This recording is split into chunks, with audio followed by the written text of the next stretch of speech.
Personal story segment tonight. Opie and Anthony are radio shock jocks known for setting up outrageous stunts. According to a report in the Boston Globe, the two rounded up some homeless people here in New York City, provided beer to some of them, some money, and drove them to a shopping mall in New Jersey. The jocks deny any alcohol involvement, but obviously the whole thing was a setup and demeaning, in my opinion. With us now, Mary Brosnahan, Executive Director of the Coalition for the Homeless.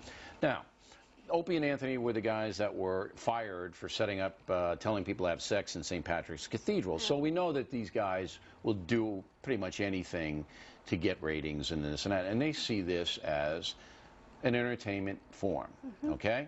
Now, what does it say about people who believe that? What does that say? Well, I have to say that everyone I've spoken to, and it's not just that they are supporters of homeless people in general, are pretty outraged by this. Really? Yeah, I think it crosses a line in most people's mind. You have people, some of whom obviously have alcohol problems. You intentionally give them alcohol. They deny it now. Opie and Anthony says we didn't give them any booze. But you can see on the videos the guys walking out with cups full of beer from maybe they bought the beer someplace else. Well, I want to be fair here. Okay. All right. But let's get beyond the addiction situation, which is what drives most of the homeless, I think, throughout the country. There's the beer you're referring to.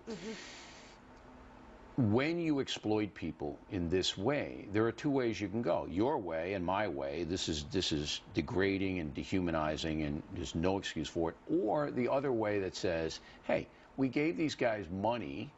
We gave them a good day of fun. There's no harm in it. How do you answer that? Well, Bill, it's clearly completely exploitative. I mean, they're taking people, putting them on display so people can laugh at them. I mean, what other category of people can we say that about? Would they take a group of mentally retarded people and do this to them? Would they take gay people and do this to them? No, it seems as though homeless people are the last group in America that there is a small segment of people feel that they just can exploit like this. All right, but these people are allowing themselves to be exploited.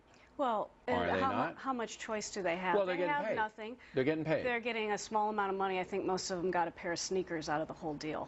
I think it was a couple of $100 or so to go shopping with. Right, but all I have to say is that if you really want to help somebody, you don't do it in this type of fashion. Opie and Anthony don't want to help these people. Right. I'm just saying, is it a quid pro quo? The homeless people have a decision. Nobody forced them to go on the bus, go to the shopping mall, and they knew what was happening. They were being photographed to be derided. They knew it. They're Americans. Right. Even though they're homeless, they have a free choice to do what they want.